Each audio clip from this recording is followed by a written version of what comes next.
Like what you see? Get unlimited access to all of our CPE courses at www.teachucomp.com/unlimited CPE. In this lesson, we will examine the requirements that a taxpayer must meet in order to deduct moving expenses.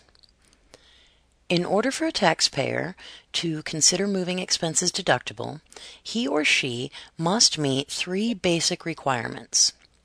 First, the taxpayer's move must be closely related to the start of work, whether he or she is self-employed or an employee.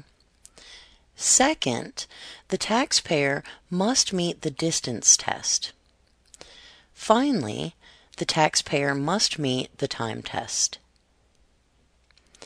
Different rules apply to taxpayers who are retirees, survivors, or members of the armed forces.